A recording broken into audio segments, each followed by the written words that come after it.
palestra. Sempre é um prazer, uma alegria enorme tê-la aqui conosco.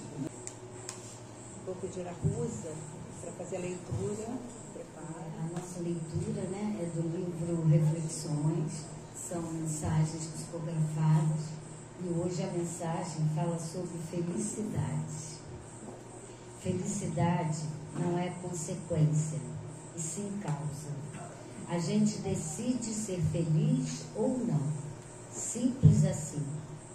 As coisas não vão mudar por ficarmos reclamando dessa ou daquela situação. Temos que amar a vida, independente da boa ou má sorte. Não tenho controle sobre o meu destino, mas tenho sobre a forma como vou enfrentá-lo. Decidir ser senhor de meus sentimentos. Optar por ter autocontrole, dirigir os seus pensamentos e escolher os sentimentos que irá cultivar é nossa grande responsabilidade. A vida é igual para todos, com seus problemas e responsabilidades, só mudando a forma como nos relacionamos com ela. Deus não é injusto. As leis que nos governam funcionam com precisão matemática. A lei é perfeita. O homem é que destoa. Temos que entender que vivemos para aprender, crescer e evoluir. Nós escrevemos a história da nossa vida e todas as tramas são consequências de nossas escolhas. Não devemos desistir de todos os nossos sonhos de amor e felicidade, só porque um deles não se realizou. Que assim seja, graças a Deus. Deus, nosso Pai do infinito amor e bondade, Maria, nossa Mãe querida, agradecemos a oportunidade de nos reencontrarmos aqui hoje e pedimos que nos dê paz, sabedoria, saúde e equilíbrio para aprendermos com as lições de hoje e aplicarmos no nosso dia a dia. Pedimos então licença a Francisco de Assis, o patrono dessa casa, aos mentores dessa casa que nos recebe com tanto carinho e aos mentores de cada um de nós que nos dê licença para começar a nossa reunião de hoje. Que assim seja. Boa noite a todos. É uma alegria para o meu coração estarmos juntos na noite de hoje.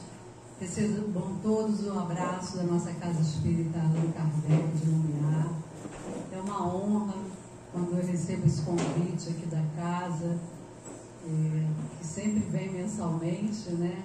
E isso me felicita muito, porque quando nós temos essa responsabilidade de trazer um estudo para dividir com os irmãos, nós temos o compromisso com o estudo. E dentro da nossa doutrina, nós somos convidados a estudar sempre, porque é o estudo que alicerça a nossa parte moral.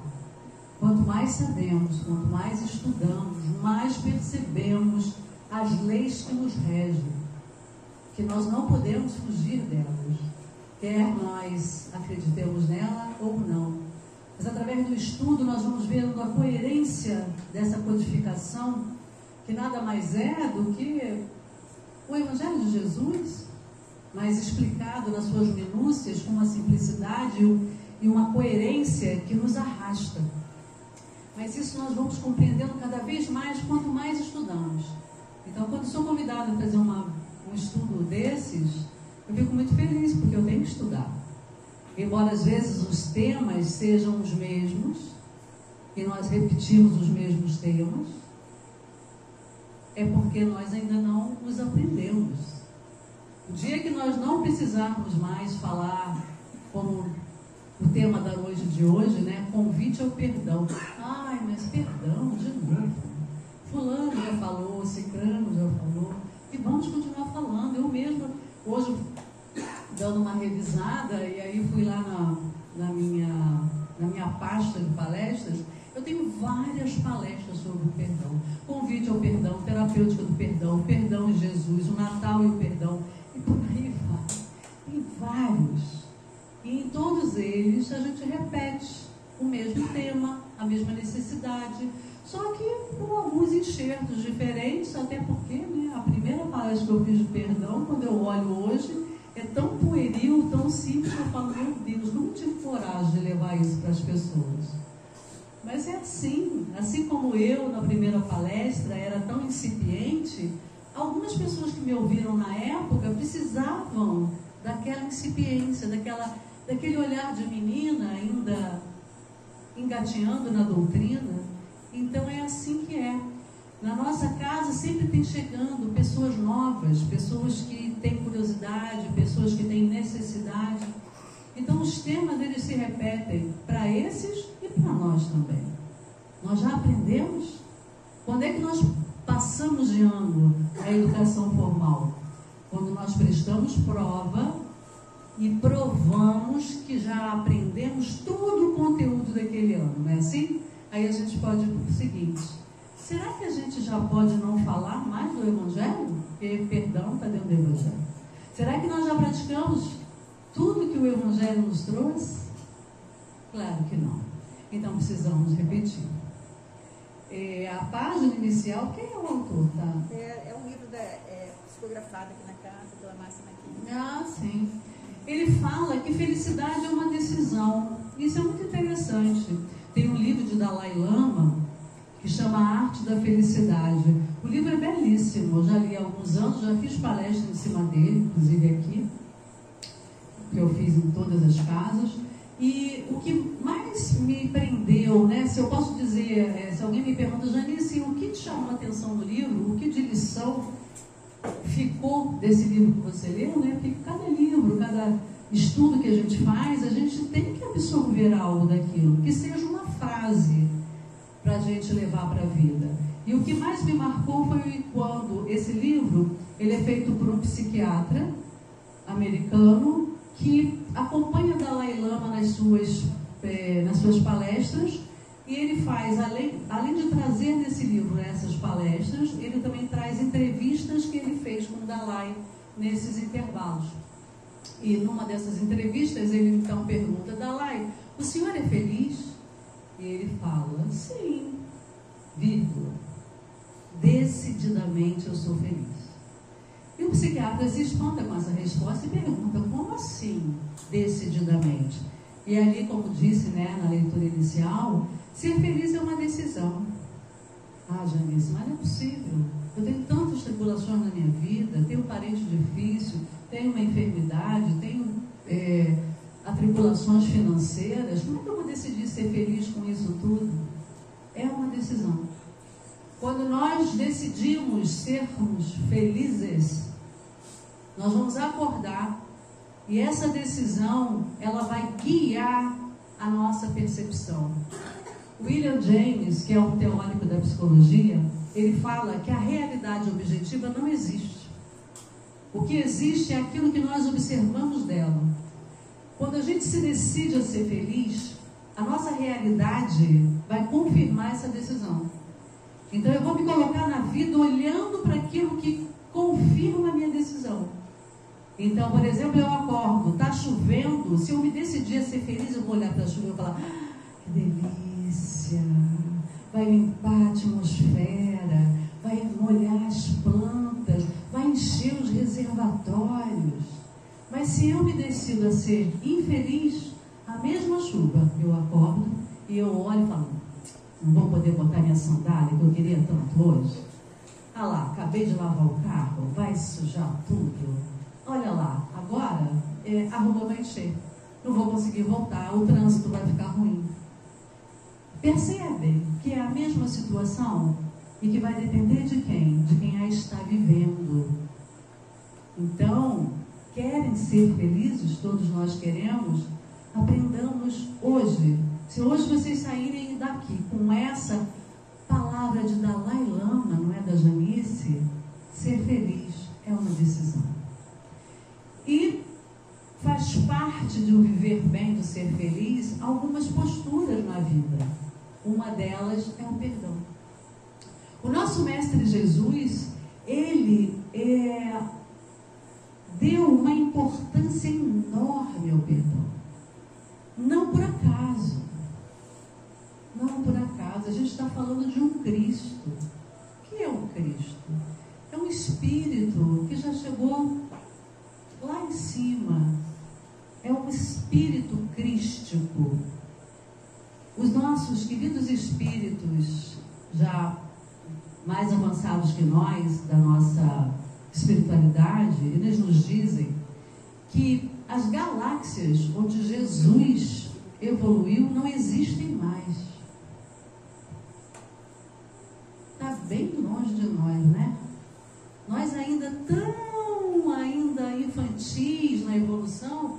Jesus, já era um Cristo desde antes da Terra ser formada. Então a gente tem que respeitar o cara, né? Tem que respeitar, porque ele está assim com o Pai. E não é porque ele é predileto, porque todos nós somos. Todos nós. Quando eu estou errando, Deus me ama. Quando eu estou acertando, Deus me ama. Quando eu estou errando, eu sou a filha predileta. Quando eu estou acertando também. Porque Ele nos ama igualmente. Então, quando Jesus nos trouxe os seus ensinamentos, é para a gente prestar atenção. Porque é a misericórdia infinita do Pai que permite que de tempos em tempos alguma carta viva venha à Terra para nos relembrar tudo aquilo que está onde? Toda essa sabedoria que nós precisamos para ser feliz, para sermos felizes, está dentro de nós.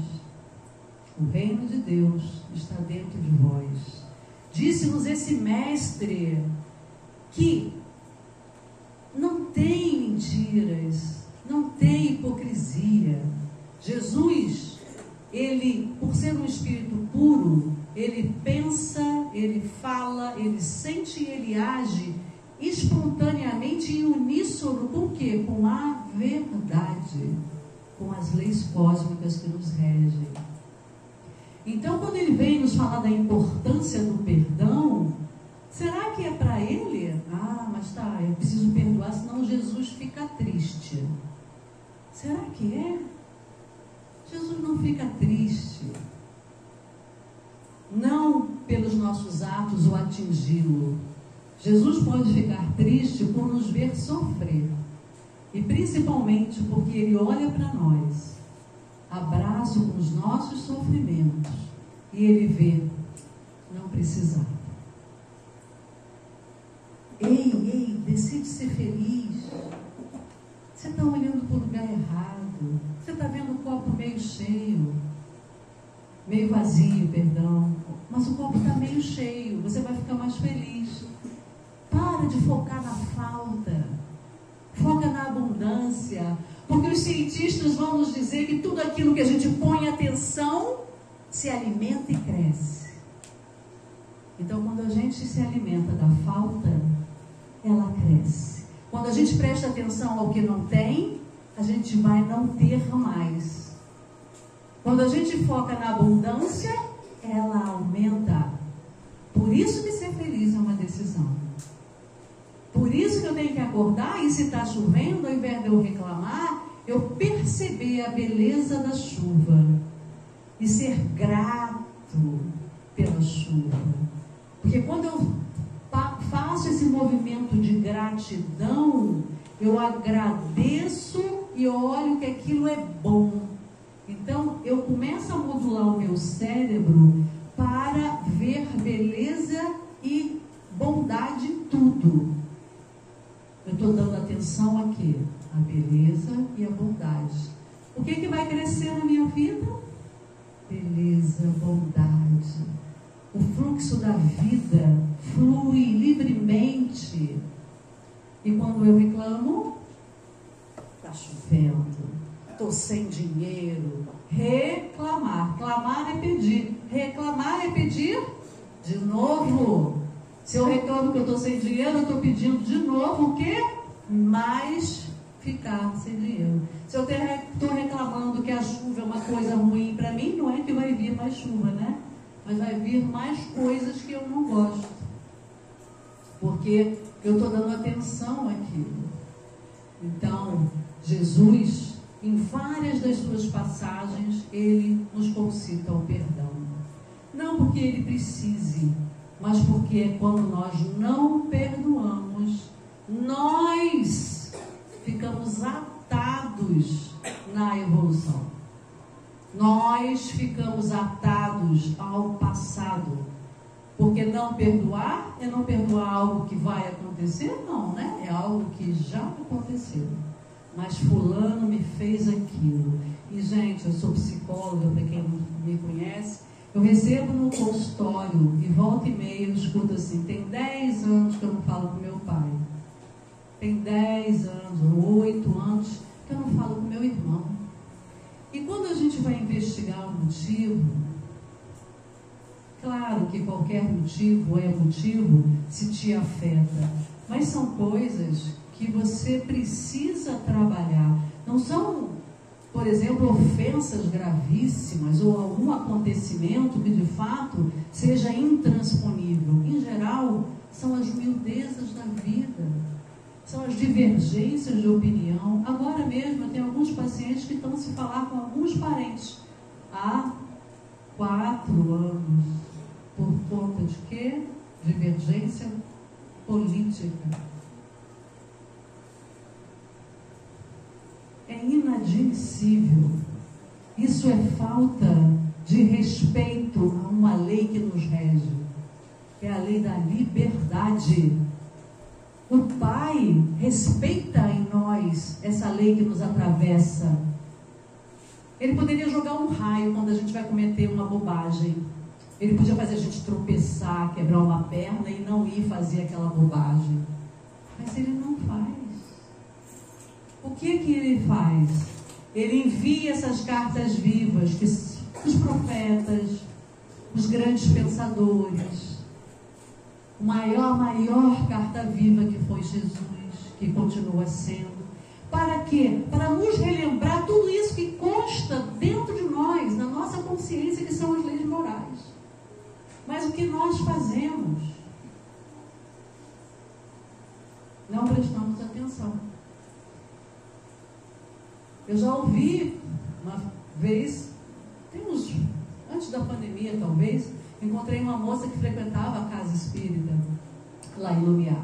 Eu falei, oi fulana, quanto tempo que eu não te vejo? Você não tem ido na reunião, tá tudo bem? Eu já tinha mandado recado para ela, para saber se estava bem, porque ela tinha se afastado. Aí ela encontrou comigo e falou, eu vou lá, aqueles palestrantes vão falar a mesma coisa, tudo que eu já sei, perdão, honrar pai e mãe, família, tudo isso eu já sei, fala a mesma coisa, tem novidade. Eu falei exatamente o que eu falei aqui anteriormente, né? Mas você já pratica tudo isso?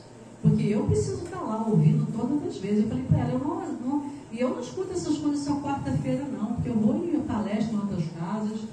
Sabe, eu estou, às vezes, lavando louça, escutando uma palestra no YouTube. Sabe por quê? Porque eu já entendi que eu sou um espírito imperfeito. Eu preciso alimentar essa minha imperfeição. De quê? De perfeição.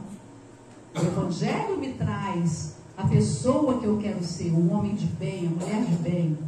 Entre mim e essa mulher de bem que eu quero ser, ou esse espírito do bem, tem um abismo enorme. E não dá para eu tentar fazer esse exercício uma vez por semana. Não dá, gente. Não dá para praticar o Evangelho só uma vez por semana, uma horinha na casa espírita. E lá fora, os apelos do mundo que nos conclamam ao quê?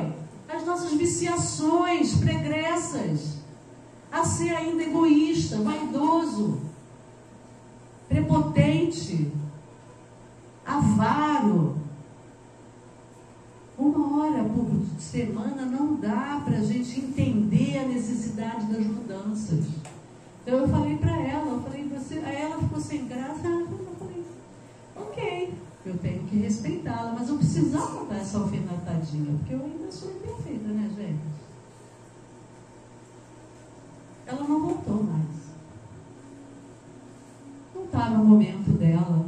passar essa oportunidade.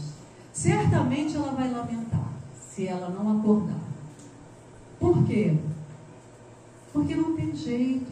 Quando a gente desencarna, a gente percebe a encarnação que foi tão rápida, que foi um segundo na eternidade, e a gente nesse segundo perante a eternidade se dedicou quase nada.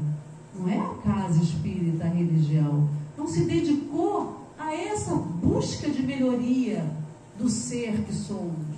Somos espíritos. A gente não pode alimentar o espírito que somos 1 hora por semana. É pouco. Aí quando vem qualquer embate na vida, a gente está o quê? Enfraquecido. Porque tudo que a gente toca na hora do pega para capar, na hora que a gente tem um problema, faz alguma diferença. Por exemplo, numa doença, se você tem dinheiro, vai para um hospital melhor, faz alguma diferença. Mas quando você, por exemplo, tem uma notícia de um câncer, o dinheiro faz diferença no tratamento, mas na aceitação, nenhuma. Na aceitação, você compreender, não ficar desesperado, poder se comportar com equilíbrio na sua família, ou assistir um parente que recebe um diagnóstico desses, dinheiro nenhum no mundo vai te dar esse apoio. O que vai te dar é o Evangelho. O que vai te dar é compreender a lei de causa e efeito. Compreender que não existem vítimas. Existe o vitimador, às vezes, mas vítima não existe. Compreender o porquê das coisas, essas perguntas filosóficas que a nossa doutrina vem nos responder, nos dando o quê? Equilíbrio. Então, 1 hora por semana não dá. Temos que fazer o Evangelho no lar, temos que estudar um pouco mais, para compreender um pouco mais. Não é para chegar aqui, porque a Clélia não vai sabatinar ninguém. Mas é para quando estivermos diante da vida, alguém que nos fere, um amigo que faz uma traição, a gente não cortar relações, a gente entender o que Jesus falou, quando alguém te bater numa face, ofereça a outra. E que face é essa? É a face física? Claro que não, que a lei de sobrevivência nos impede. É a face da compreensão, do entendimento, do respeito à lei de liberdade. O outro fez o que ele quis fazer ou pôde fazer. Não tem nada a ver comigo. E por isso o perdão é tão importante. Porque quando eu pratico uma atitude de perdão, eu não saio por aí me magoando com bagatelas. Alguém passa por mim e não fala, ciclano não falou comigo, que absurdo, também não vou falar mais com ele. Mas a pessoa nem te viu. A gente para de fazer conta de pouca coisa. Por quê? Porque começa a ter empatia, se colocar no lugar do outro. De repente ele não está no bom dia. Ele pode não ter me visto. Ele pode não estar com vontade de falar comigo. Às vezes acabou de almoçar, está com feijão no dente. Então vamos lá. A cola mesmo ficou aqui. A importância do perdão, né, esse convite que Jesus nos faz, ele está bem evidenciado na única oração que Jesus nos deixou. Quando ele nos ensinou, através do ensino aos discípulos, a oração dominical. Dominical não é de domingo, é de Domini, vem de Deus. Então, oração ao Pai. Quando ele fala, né? Pai, perdoai as minhas ofensas, assim como nós perdoamos a quem nos tem ofendido.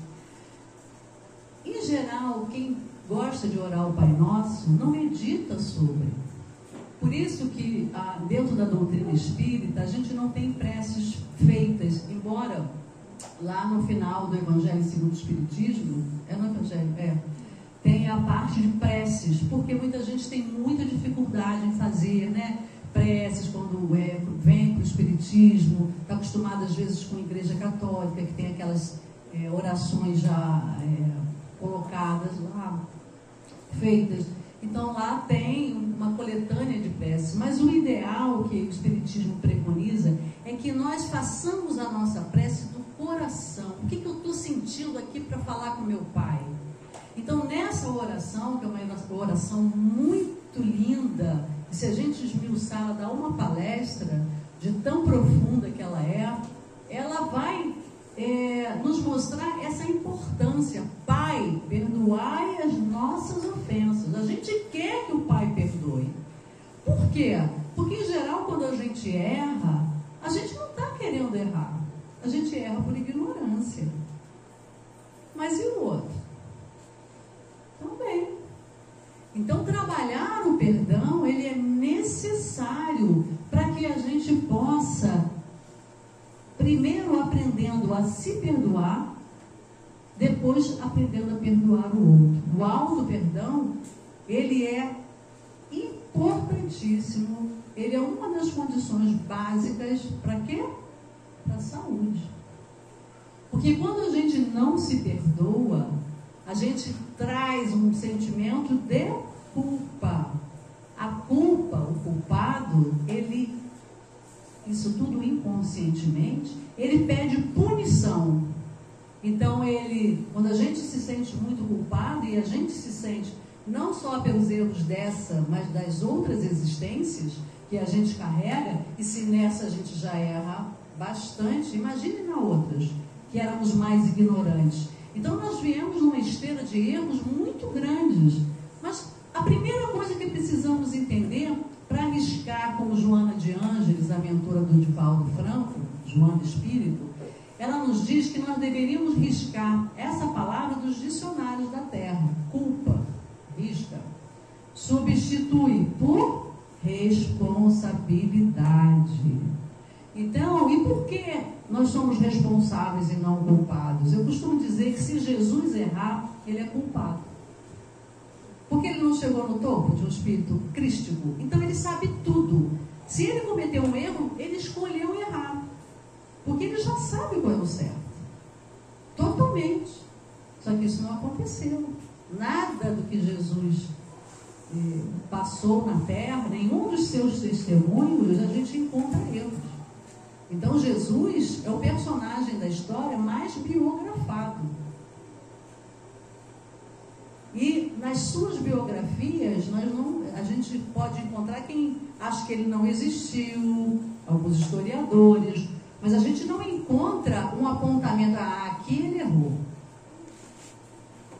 Quando há alguma passagem um pouco conturbada, a gente vai perceber que o problema foram as traduções, ou uma interpretação que saiu de um contexto de uma época, há mais de 2000 anos.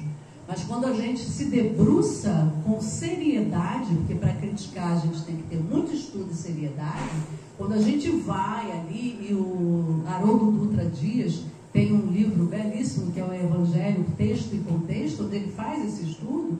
Então a gente vai ver que essas passagens mais nebulosas, elas têm uma explicação lógica, não é um erro, é uma interpretação.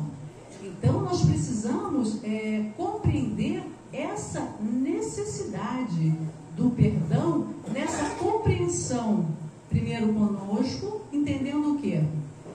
Fomos criados simples e ignorantes pelo nosso Pai. Não é isso que a nossa doutrina nos conta?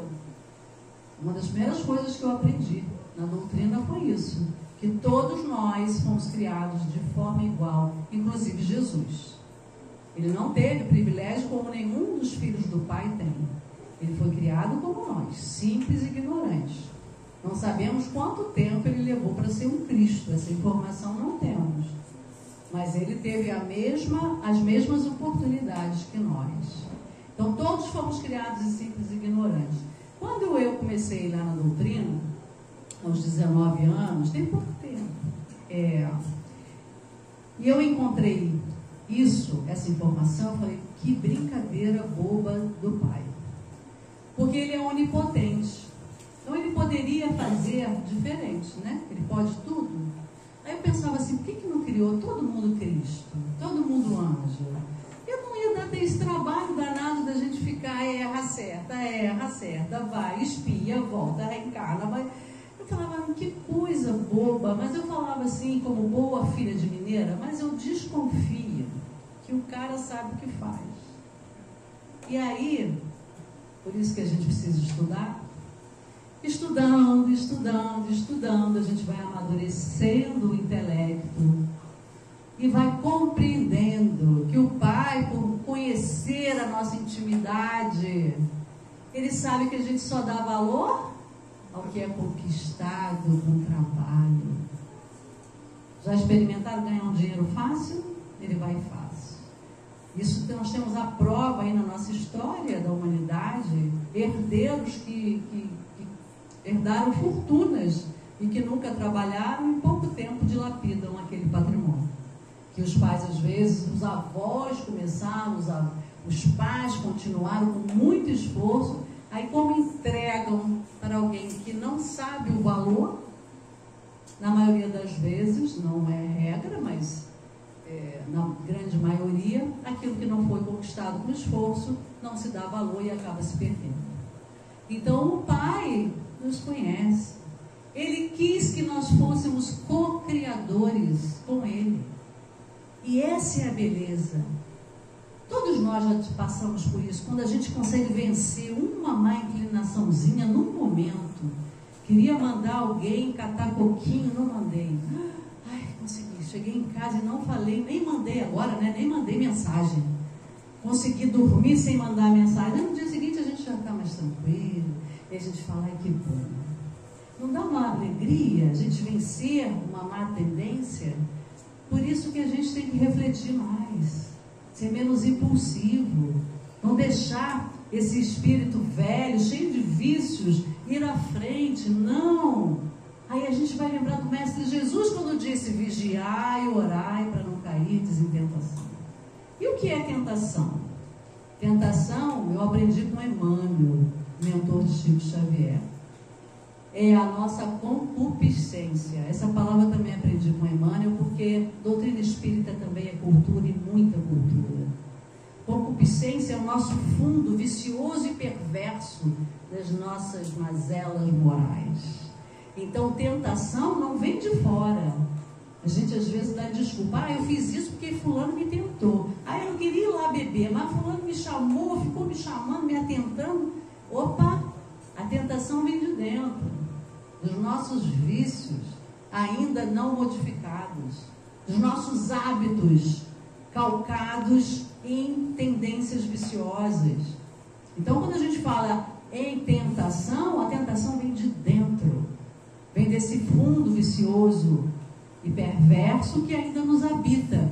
E que se a gente não vigia para prestar atenção, não ora para ter forças para conter, a gente repete.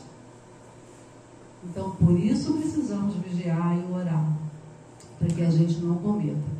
Mas, voltando à nossa história da culpa, por isso, nós que fomos criados simples e ignorantes, não podemos nos sentir culpados. Por quê? Porque não foi o Pai que nos fez assim, imperfeitos? Se Ele nos fez imperfeitos, você acha que Ele espera de nós perfeição nos nossos atos? Claro que não. Ele sabe que a gente vai errar. E Ele não fica triste. E Ele não chora. E Ele não fica com raiva. E Ele não deixa de nos amar. Quem já presenciou os primeiros passos de uma criança? Como é lindo. Aqueles passinhos vacilantes e cai. Algum pai, mãe, tio, irmão, avó fica com raiva da criança quando ela cai, que está começando a aprender a andar? Claro que não. A gente vê a beleza daquela tentativa, porque sabe que aqueles primeiros passos ainda vacilantes serão os primeiros de uma longa caminhada na vida daquela criança e que a gente quer assistir. É assim que o Pai nos olha quando a gente cai. Ele vê a estrada que nós vamos caminhar e fala, lá vem ela, lá vem ele. E eu estou aqui de braços abertos para recebê-los quando ele ou ela chegar. Então, quando a gente cai, não vamos nos sentir culpados. Mas vamos nos sentir responsáveis. Porque o responsável, ele vai consertar aquilo que ele fez. O culpado senta e chora. O responsável levanta e vai meditar sobre o que fez, vai perceber o que fez, vai olhar o que ele pode restaurar naquilo que ele deu algum prejuízo e vai seguir adiante.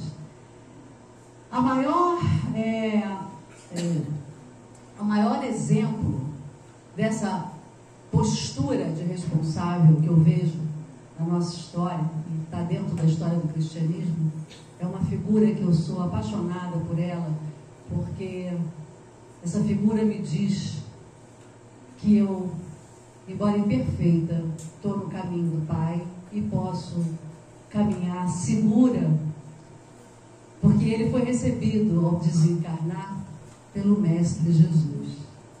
E ele matou cristãos. Eu já não faço mais isso, né? Então eu tenho uma esperança, não de ser recebida pelo próprio Mestre, mas de ser recebida com algum amor pelos seus prepostos. Paulo de Tarso, que era Saulo, doutor da lei, que perseguia e matava quem seguia Jesus. Não é quem batia nele, quem cuspia nele, quem o roubava. É quem amava Jesus. Pelo simples fato de amar a Jesus e segui-lo, ele mandava matar. Era um doutor da lei, poderoso. Mas, indo no caminho que levava à cidade de Damasco, onde lá estava Ananias, que ele iria procurar para matar, porque era um cristão, e era um cristão que arrebatava muita gente, era carismático, estava incomodando muito o império da época. Saulo então vai com seus soldados de Damasco para matar. Mas de repente ele vê uma luz imensa.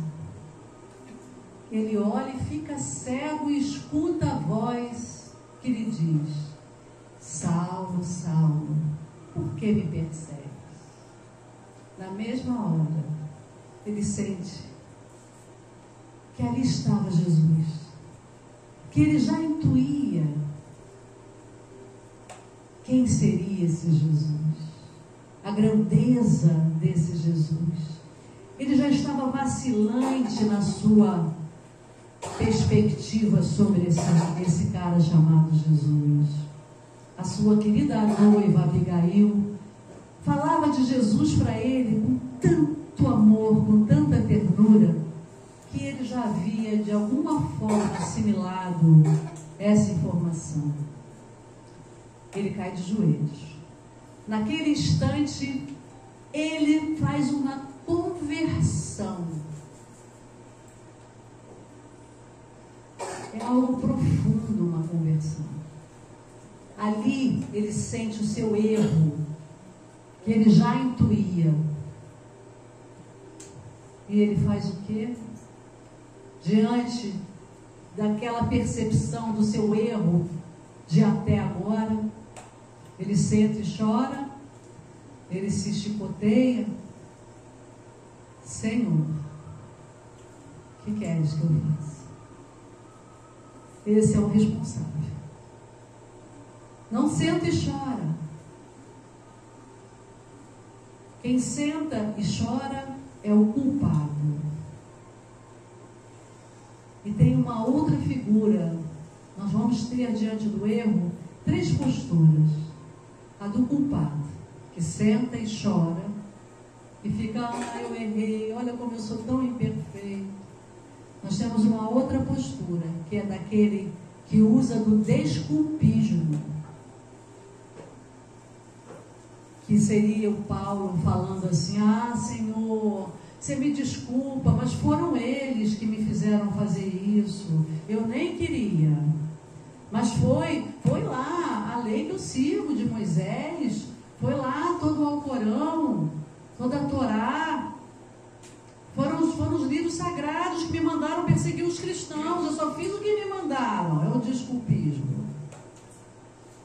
Esse também estagna na evolução. Só o que caminha é o responsável. Senhor, ele nem precisou falar. Olha os meus erros, olha tudo. Porque Jesus sabia. Jesus conhecia Paulo, então Saulo.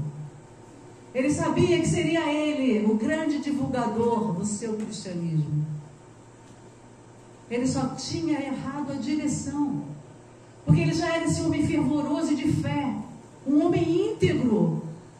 Ele só errou o alvo. Ele estava equivocado, porque era imperfeito, assim como nós. Assim como um de nós, um familiar ou alguém que briga com o outro por causa de política e fala, porque eu estou certo.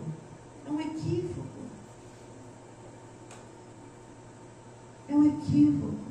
Mas naquele momento a gente se coloca nessa prepotência. Era Paulo. Precisou desse evento, da aparição de Mestre Jesus, para que ele retomasse o seu compromisso.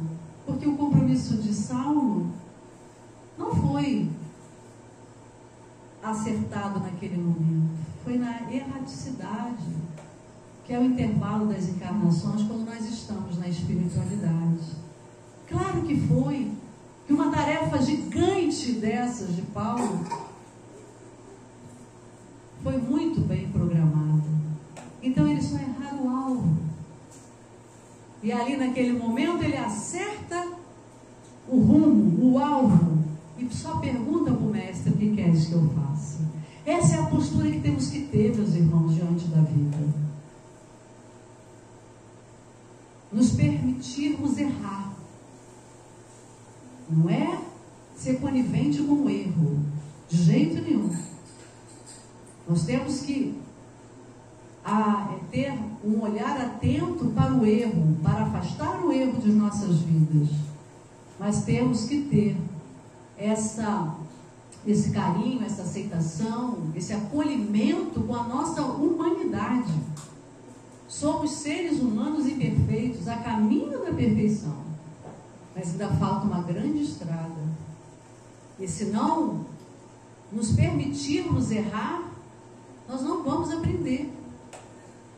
Porque como é que chama o conjunto dos nossos erros e acertos? Experiência. Outro dia até vi uma chargezinha, um quadrinho numa rede social. Era um discípulo perguntando ao seu mestre: mestre, como fazer boas escolhas? Ele perguntava. Acho que era isso. Não, como atingir a sabedoria? Fazendo boas escolhas. E aí ele perguntou: como fazer boas escolhas? Errando. Fazendo escolhas erradas, uma coisa assim. Exatamente nos dizendo que não tem como nós não errarmos. Só quando atingirmos essa condição de Cristo. Agora, voltando a falar do perdão, tem um livro chamado Livro do Perdão, que é um livro que eu gosto muito, não é religioso. É um livro de uma psicoterapeuta, Robin Kassabjian, americana, onde ela faz palestras sobre perdão em empresas, em penitenciárias, em organizações não governamentais, porque ela entendeu a necessidade do perdão com a sua própria experiência. Aos 17 anos, dormindo no seu quarto, no escuro, um homem, ela sabe que era um homem porque a penetrou, né? Então um homem pula a sua janela do quarto e a estupra e vai embora. Foi a sua primeira experiência sexual. Imaginem, né, que trauma para essa menina que tornou-se uma mulher carregada de amarguras. E ela só conseguiu se libertar e ser feliz quando ela compreendeu que ela precisava perdoar esse ser. E aí ela começou a compreender tudo que o perdão não é. Porque muitos de nós temos dificuldade de perdoar porque a gente acha, em primeiro lugar, que se a gente perdoar aquela pessoa, a gente vai estar sendo conivente com o erro que ela fez conosco, que nós supomos ser erro, que às vezes nem é. Mas a gente tem essa falsa ideia. Ah, se eu perdoar, eu estou dizendo para ele, olha, faz isso mesmo que é legal. E não tem a ver com isso. Perdoar não é ser conivente com o erro. Perdoar é você, como eu disse, respeitar uma lei, que é a lei de liberdade, de o outro querer fazer o que ele quiser. Ah, mas ele me atingiu. Isso você não tem domínio. O que o outro faz, a gente não tem domínio. O que o outro faz, o que o outro fala. E outra coisa que a gente precisa aprender, não tem a ver com a gente. Por exemplo, esse homem que estuprou a doutora Robin Kassarjian, isso não tinha a ver com ela. Porque certamente, ela conta no seu livro, que ela se sentiu suja. Ela não era suja e por isso o homem estuprou. Ela se sentiu vulgar. Ela não era vulgar. Ele que era uma pessoa desequilibrada e praticou um ato de acordo com o desequilíbrio. Porque um ser que estupra outro, que comete um crime desses, não é uma pessoa normal. Normal no sentido do espírito imortal. Tá? Não é que ele tenha algum problema mental visível nessa encarnação. Mas fazer o mal para alguém denota um desequilíbrio nesse espírito. Seja qualquer mal. Porque nós fomos criados para o bem. Então, quando nós ainda nos comprazemos com o mal, quando isso nos dá prazer, fazer o mal ao outro, nós estamos em desequilíbrio. Por quê? Com as leis morais que nos regem. Então, esse ser não tinha a ver com ela. Né? Eu trabalho muito isso no consultório, pessoas que se sentem culpadas por um ato do outro. Por exemplo, isso acontece muito com violência doméstica. Da mulher sentir, não, ele me bateu porque eu não fiz a comida a tempo. Uai! Nem no restaurante, né? Que a gente paga, a comida não vem a tempo, a gente bate no garçom. Uai, que isso? Então, o problema foi porque ela não fez a comida? Não. É porque esse ser é portador de um desequilíbrio espiritual no seu caráter. Ele usa da violência. Então, o que o outro faz não tem a ver conosco. Tem a ver com ele. Se um ser sai para assaltar alguém e pega uma pessoa e assalta, ou se alguém, né, uma menina sofre um abuso, aí muitas pessoas completamente equivocadas vão dizer, também, né, a mulher estava sozinha na rua, uma hora dessas. Pelo amor de Deus. Botam sempre a culpa na vítima, principalmente se ela for mulher e se for um caso de abuso sexual. Por quê? Porque vivemos numa sociedade ainda machista, que tem uma estrutura machista e que acha que a mulher é objeto. Então, se ela estava ali disponível, como é que ele ia resistir, né? Ela foi o quê? Uma tentação. E nós já vimos que tentação é de dentro para fora. O que te fez essa tentação? O seu caráter ainda. Não foi a menina que estava com saia curta porque estava nessa hora ou naquela. Porque se a pessoa tem caráter, ela vai olhar e vai até, se a pessoa está sozinha, vai oferecer ajuda.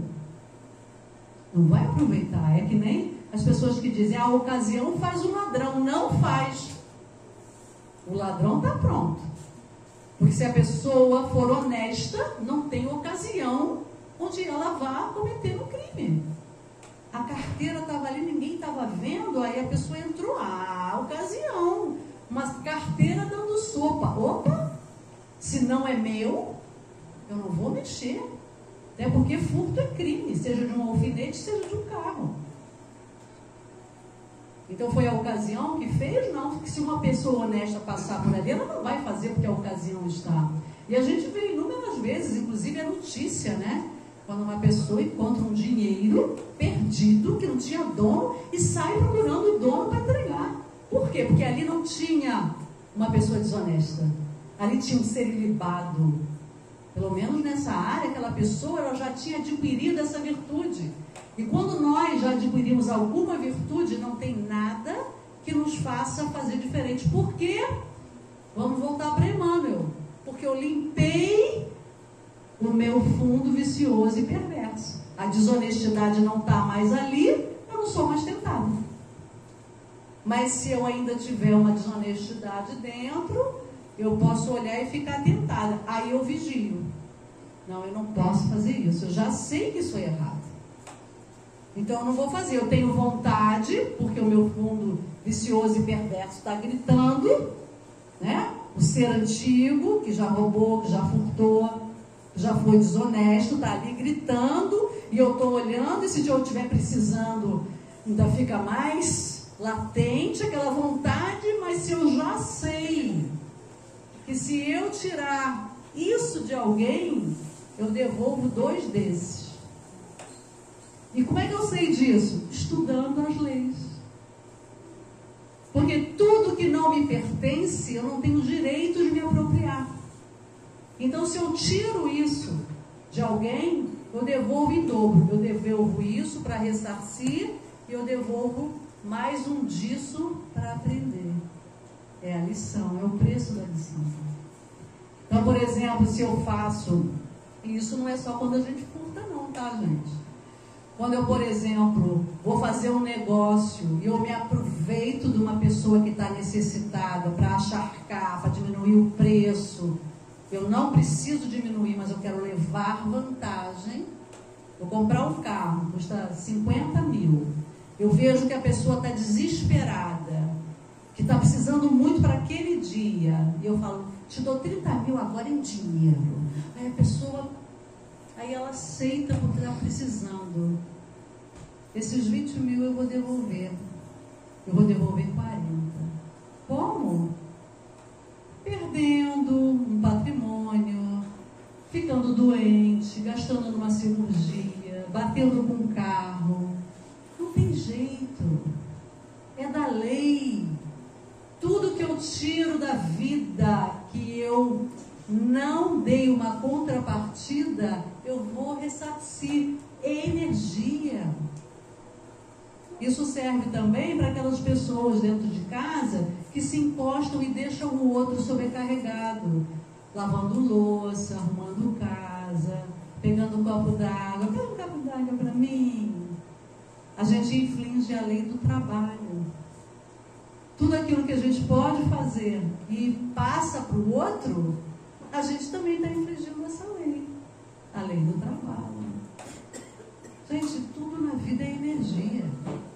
Se eu tirei a energia do outro, que teve que fazer aquilo que eu poderia, eu estou devendo. Aí eu fico doente, sem energia para nada, não sei porquê. Isso é espiritismo, gente. Esse espiritismo ensina a viver.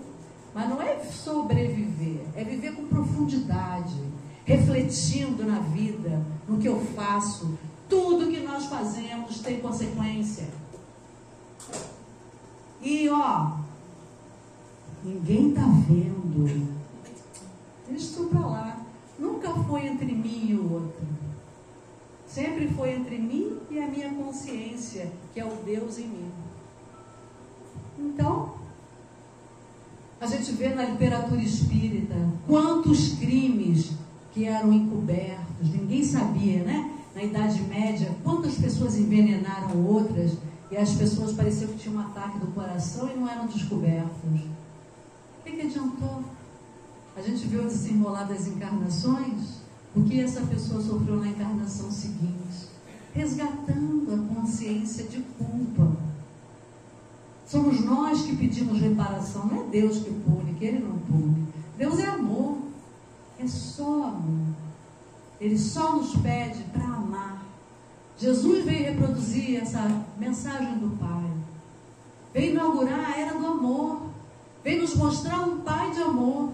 João Evangelista já nos diz, Deus é amor. E nós nos recusamos o quê? A amar. Porque quando eu estou querendo vantagem sobre o meu irmão, eu estou praticando o desamor. E aí é o outro que é prejudicado.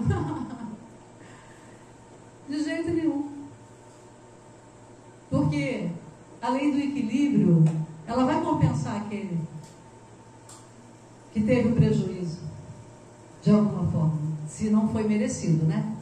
Porque às vezes também se encontra, a gente atrai o que a gente precisa. Então, às vezes, aquele ali também deu um outro prejuízo em alguém. Então, ele encontra essa situação para ele ressarcir. Só que é bom quando nós estamos ressarcindo. Porque quando nós estamos assinando uma duplicata, uma promissória de dor para frente.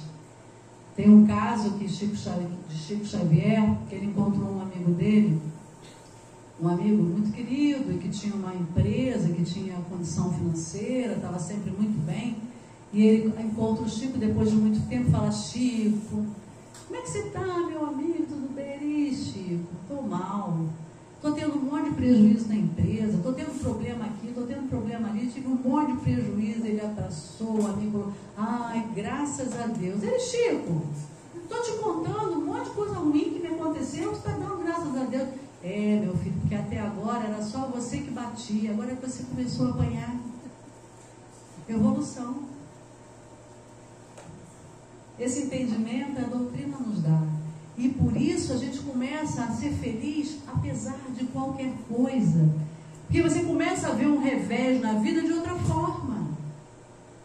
Você começa a entender que os nãos da vida muitas vezes são proteção. Que aquilo que você queria e não conseguiu, quantas vezes mais à frente você vai ver: ai, que bom que eu não pude, que eu não tive aquilo. São esses acontecimentos que às vezes lá na frente a gente começa a entender. E que às vezes parece cair em desgraça. E é a graça de Deus ali operando. Eu conheci um rapaz e uma vez ele chegou perto de mim, estava muito aflito. Eu falei: o que foi? Ele falou: meu pai foi mandado embora.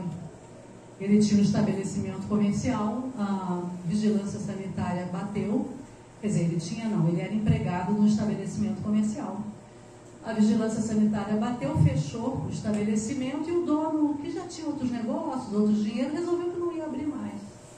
E o pai desse rapaz trabalhava 15, 20 anos, só sabia fazer aquilo. Era empregado, não tinha dinheiro guardado. E ficou desesperado. A esposa era faxineira, então eles viviam com uma renda ali, não passavam necessidade, mas tinham uma renda concisa. E eu lembro falando para o menino mesmo, tinha uns 17, 18 anos, e eu falei: meu filho, fica calmo. Você não acredita em Deus? Não acredito, mas nossa, minha família está abalada. Eu falei: Deus sabe todas as coisas. Daqui a pouco você vai ver que isso pode ter sido um bem. Como um bem? Ele ainda ficou meio com raiva de mim, tadinho, sem compreensão, né? Isso pode ser um bem para a sua família.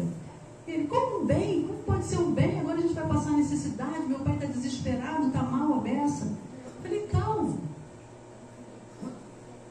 Aí ele teve uma ideia.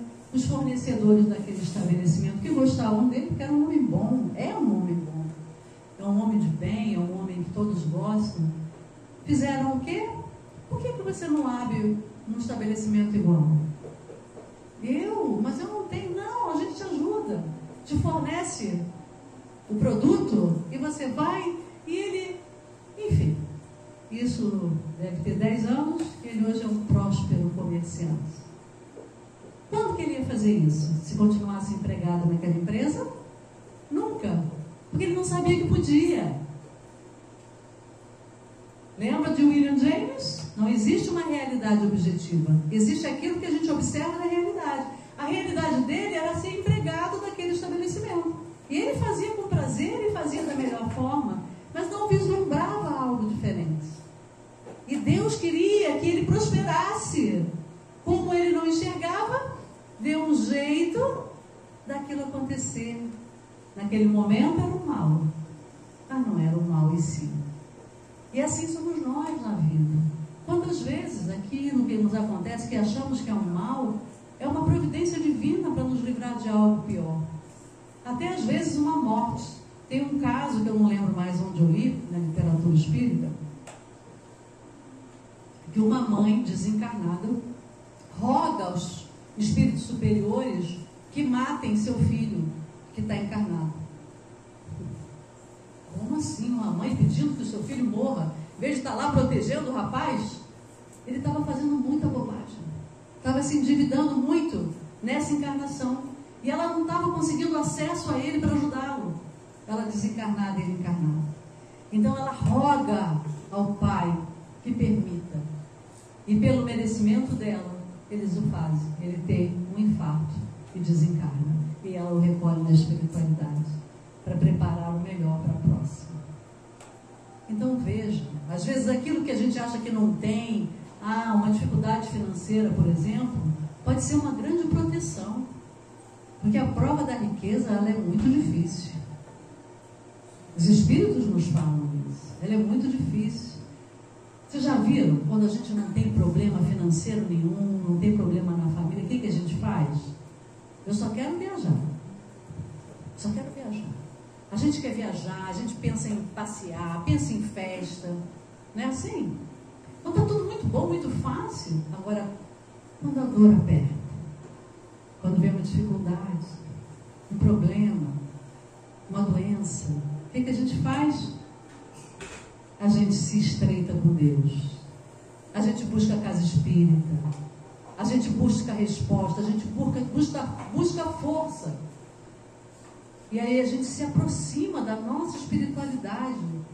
Lembrando que somos espíritos. Então, a maioria de nós precisa estar passando por algo para lembrar que é um espírito. Se nós começarmos a lembrar que somos espíritos todos os dias, a gente vai ter menos necessidade dos catucões da dor. Olha que esperto que é isso. Joana de Ângeles vai nos dizer assim, que é esse espírito mentor de Valdo Franco.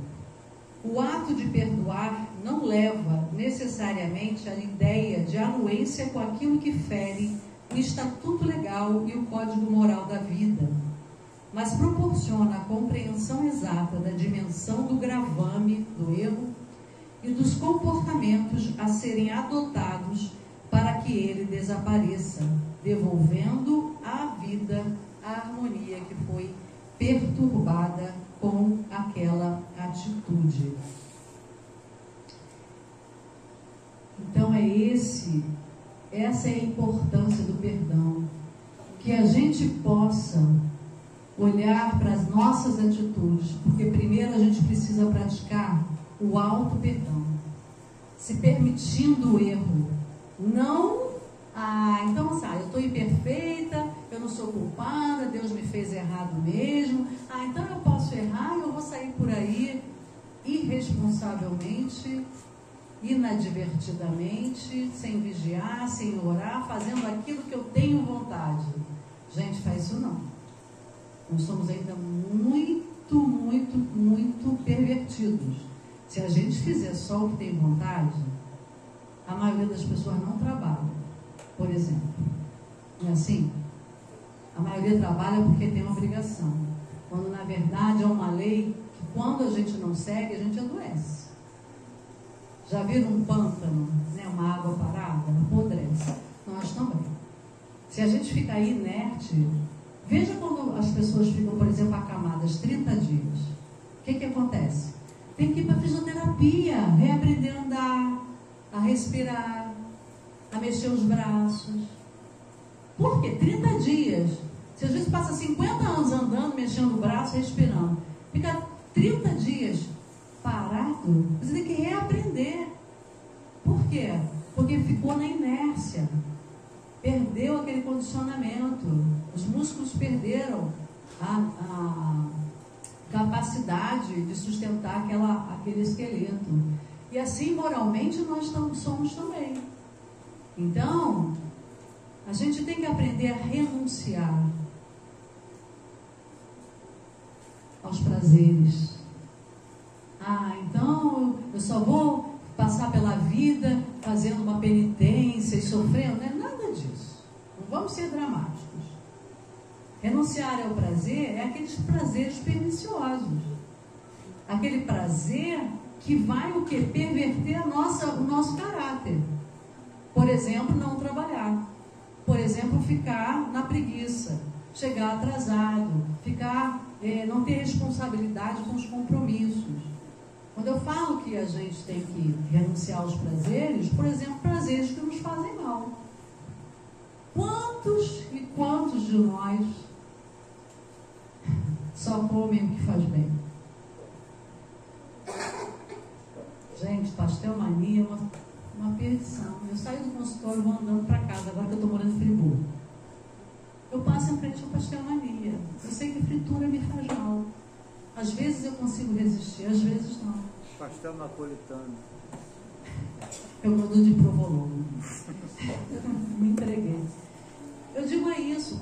Gente, mas é uma pequena coisa. Se a gente não conseguir renunciar no pouco, a gente não renuncia no muito. Joana de Ângeles nos fala isso. Se a gente não é capaz de dar testemunho de pouca coisa, como é que a gente vai dar de muito? Então a gente tem que aprender a renunciar. Por exemplo, se a gente ainda não é honesto e alguém faz uma proposta de um ganho fácil e eu tenho aquela tentação, como é que eu vou renunciar? Entendendo, moldando o meu caráter, vigiar para falar, não, isso não é certo. Tendo uma postura responsável, não tendo uma postura desculpista. Mas foi ele que me ofereceu, né? Mas não ia fazer mal para ninguém. Então a gente precisa se responsabilizar pelos nossos atos. A gente já sabe, né, como Paulo de Tarso nos dizia, que tudo nos é lícito, ou seja, Deus não nos proíbe de nada. Isso foi uma das coisas que eu me apaixonei no Espiritismo aos 19 anos, né? Imagina, uma adolescente e que eu tinha pavor da Igreja Católica que me proibia de tudo, né? Eu tinha pavor da coisa de proibição, não pode porque é pecado. Mas a primeira coisa que me encantou no Espiritismo foi: você pode tudo. Eu perguntava lá para o dirigente, né, que era meu tio, Gerson, mas eu posso sair daqui e ir para a balada? Pode. Mas eu posso tomar um vinhozinho? Pode. E eu fumava, né? Mas eu posso continuar fumando? Pode. Mas eu posso namorar, dar beijo na boca? Pode, minha filha. Eu falei, que bom, mas... Aí, pronto, aí o mas é que pesa. Mas o mas é o que te dá a sua independência. Porque você escolhe, mas ela te explica. Pode, mas é o que eu estou fazendo aqui com vocês e comigo também. A gente pode continuar comendo pastel, né, Carlos? Pode, mas no dia seguinte eu tenho enxaqueca, porque a fritura me faz mal. Então eu não posso, eu tenho que escolher. Às vezes eu escolho, não, legal, amanhã não vou trabalhar, então vou ter uma enxaquecazinha e vou. Mas eu tenho que saber o que eu estou fazendo. Não adianta eu comer o pastel no dia seguinte, eu estou com uma enxaqueca. Ai, tá vendo aquele pastel? Não, a culpa não é do cara que me vendeu o pastel. A responsabilidade é minha, eu já sei o que me faz mal. Assim com o pastel, assim com a parte moral. Assim como ver alguma coisa dos outros e não mexer. Assim como calar, às vezes, uma maledicência. Assim como olhar para as pessoas e deixar que elas sejam quem são. Respeitar o livre-arbítrio, respeitar a opinião alheia. A gente sabe tudo que tem que fazer, gente. Sabe tudo. E se esqueceu alguma coisa, é só recorrer ao Evangelho de Jesus. Porque ali tem lição para todas as ocasiões. Se a gente está com raiva de alguém, vai escrever alguma coisa na rede social, opa, quando alguém lhe bater numa face, dê a outra. Poxa, eu estou com raiva dele, porque ele me fez isso, ele me agrediu verbalmente, mas eu vou dar outra face. O quê? No mínimo silêncio. Já é uma outra face. Não é? Se alguém me ofende, me calunia, eu também posso dar outra face. Se eu estou vendo uma atitude de alguém, eu falo, fulano, hein? Aí eu lembro de Jesus, aquele que estiver sem pecado, atire a primeira pedra. Em vez de eu olhar para fulana, hein? Eu vou olhar para mim e falar, mas eu também, hein? Olha a minha atitude aqui. E assim, meus irmãos, nós vamos evoluindo, caminhando, para que essa encarnação não seja perdida, para quando nós voltarmos para casa, nós podemos dizer, eu voltei melhor do que saí. Valeu a pena. Que todos tenham lindas reflexões essa semana. Muito obrigada pelo carinho, pelo silêncio respeitoso. Muita paz para todos. Vamos encerrar com chave de ouro hoje. pedindo a Danice que faça a prece. Bom?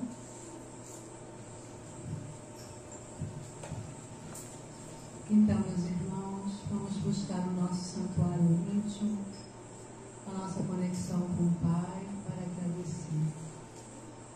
Deus, autor de nossas vidas, Jesus, meigo nazareno, aqui reunidos estamos para agradecer por essa noite de estudos, de reflexões, e te pedimos, Mestre querido, que nos ajude a colocar na nossa vida diária o Teu Evangelho de amor, para que possamos nos transformar na pessoa que queremos, mais gentis, mais solidárias, mais amorosas, mais companheiras. Se ainda não podemos amar como Tu nos concitas, já podemos ser mais gentis, já podemos ser mais gratos, e assim vamos mudando as nossas vibrações e atraindo melhores vibrações para nós. Mestre querido, te pedimos por todos os participantes aqui desse momento, encarnados e desencarnados, que todos possamos receber da Tua misericórdia infinita o necessário para os nossos corpos físico, mental e espiritual. Que possamos também receber das Tuas infinitas possibilidades, energia, força e fé para a nossa evolução.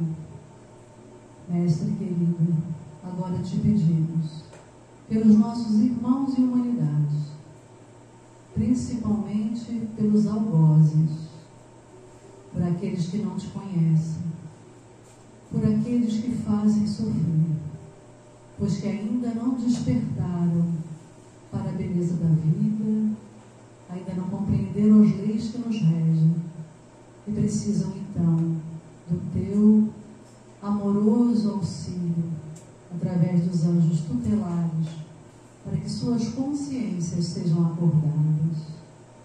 Te pedimos ainda, Mestre, por todo irmão nosso que está a braço com os sofrimentos, os refugiados de terremotos, de guerras, que eles possam ser recebidos pelas nações, que eles possam ser acolhidos, por todos os nossos irmãos que estão no leito de dor, que estão com pensamentos suicidas, que estão internados nos asilos, nos leprosários, nos orfanatos. E também te pedimos por esses que passam nos nossos pensamentos nesse momento, necessitados do corpo e da alma, encarnados e desencarnados. E te pedimos que possam nos despedir na Tua paz e que todos possamos ter uma semana abençoada de muitas reflexões, lembrando sempre que somos seres espirituais vivendo uma experiência física. Obrigada, Jesus. Ser conosco hoje e sempre, e que assim seja. Graças a Deus. Bom, minha gente, uma boa semana, muita paz, muita saúde, muita alegria. Aí, né? Estão me ouvindo. Tá com som? Acho que tá. É porque eu não falo aqui, eu não sei falar no microfone, não aprendi ainda. Mas a gente deseja que seja uma semana de muita reflexão. O tema de hoje é para a gente refletir e mudar aquilo que está errado em nós. Deus abençoe todo mundo. Uma boa semana. E vamos ter a carona solidária, como sempre, aqueles que têm carona para quem não tem. Mas lembrando que nessa semana, no dia 26, né, tem a festa aqui no abrigo. É uma festa para angariar dinheiro, recurso mesmo, para manutenção da instituição que abriga idosos carentes. Então é necessário que essa festa renda bastante para que eles possam cumprir os compromissos que eles têm, tá bom? Então aguardamos vocês. convites também vão ser vendidos na hora. Eu já vendi os meus aqui, mas é necessário que as pessoas que venham comprem também os convites aqui. Tá bom, gente? Um abraço.